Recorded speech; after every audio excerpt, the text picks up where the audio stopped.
আমার বৌমা খুব স্মার্ট মেয়ে। অফিস করে, মিটিং থাকে, মাঝে মাঝে ট্যুরেও যায়।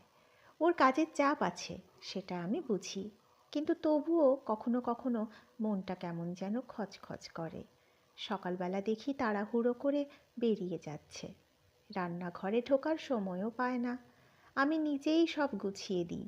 ভাবি, আমাদের সময় হলে কি এমন হতো? আমরা তো সংসার সামলে শ্বশুর শাশুড়ির দেখাশোনা করে তবে নিজের কথা ভাবতাম। তবু মুখে কিছু বলি না, জানি বললেই ভুল বোঝাবুঝি হবে। আজকালকার মেয়েরা নিজেদের মতো থাকতে চায়।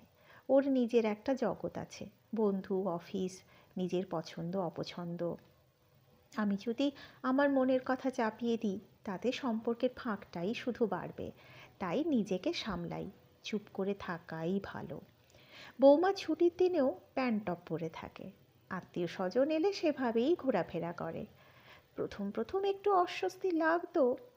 আমাদের সময় শাড়ি ছাড়া কিছু ভাবাই যেত না, কিন্তু এখন সময় বদলেছে। পোশাকের ভেতরেই কি মানুষের ভদ্রতা মাপা যায়? মাঝে মাঝে নিজেকেই প্রশ্ন করি। উত্তরটা স্পষ্ট পাই না, তবু মনে মনে বলি, ওর স্বাচ্ছন্দ্যটাই বড় কথা। আমার নাতিটা বড় হচ্ছে, মাঝে মাঝে ওর মাকে নাম ধরে ডাকে। দুজনের খুনসুটি চলে। আমাদের সময় এসব কল্পনাও করা যেত না। ছেলের সঙ্গে এমন খোলামেলা সম্পর্ক ছিল না আমাদের। এখনকার ছেলেমেয়েরা বন্ধু হিসেবেও বড় হয়, ভালোই তো।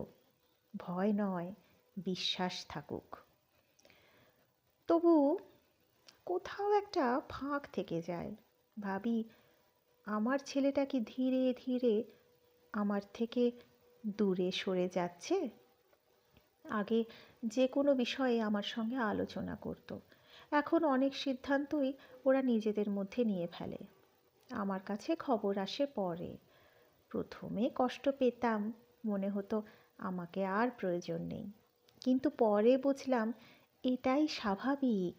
নতুন সংসার মানে নতুন বোঝাপড়া। আমি যদি সব কিছুর মধ্যে নিজেকে জড়িয়ে রাখি, তাহলে ওদের নিজের জায়গাটা কোথায়?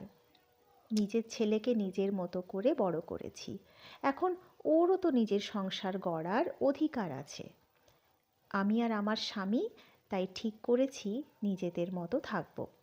সকালে হাঁটতে যাই, পুরনো বন্ধুদের সঙ্গে আড্ডা দিই, বই পড়ি। এতদিন শুধু দায়িত্বের চাপে নিজেদের শখগুলো চাপা পড়েছিল, এখন সেগুলো একটু একটু করে ফিরে পাচ্ছি। বৌমার সঙ্গে দূরত্ব নয়, কিন্তু সীমারেখা রাখছি। ওর পছন্দ অপছন্দে আমি চাপ দিই না, আমার পছন্দ অপছন্দ জোর করে মানাতে বলি না। সম্পর্ক মানে তো একে অপরকে বদলে দেওয়া নয়, বরং জায়গা দেওয়া। মাঝে মাঝে ও নিজে থেকেই এসে গল্প করে, অফিসের কথা বলে, বন্ধুর কথা বলে। আমি শুনি, পরামর্শ চাইলে তবেই বলি, অকারণে উপদেশ দিই না। কারণ বুঝেছি আজকের প্রজন্ম উপদেশের চেয়ে বোঝাপড়া চায়। আমরা দুজন আলাদা সময়ের মানুষ, আমাদের ভাবনা আলাদা, জীবনযাপন আলাদা, কিন্তু তাই বলে ভালোবাসা কমে যায় না, শুধু প্রকাশের ধরন বদলে যায়। আগে ছিল কর্তব্যের বাঁধন, এখন আছে সম্মানের দূরত্ব। হয়তো এটাই সময়ের নিয়ম। শাশুড়ি হওয়া মানে সারা জীবন নিয়ন্ত্রণ করা নয়, বরং একসময় সরে দাঁড়াতে জানা, নিজের অস্তিত্ব বজায় রেখে অন্যের স্বাধীনতাকে মানতে পারা। আমি তাই শিখেছি ছাড়তে, শিখছি চুপ থাকতে, শিখছি নিজেকে নতুন করে চিনতে। শেষমেশ তো জীবনটা নিজেরও। সম্পর্ক থাকবে, ভালোবাসা থাকবে, কিন্তু প্রত্যেকের নিজের আকাশটাও যেন খোলা থাকে। সেই আকাশে কারো ছায়া যেন কারো ওপর না পড়ে।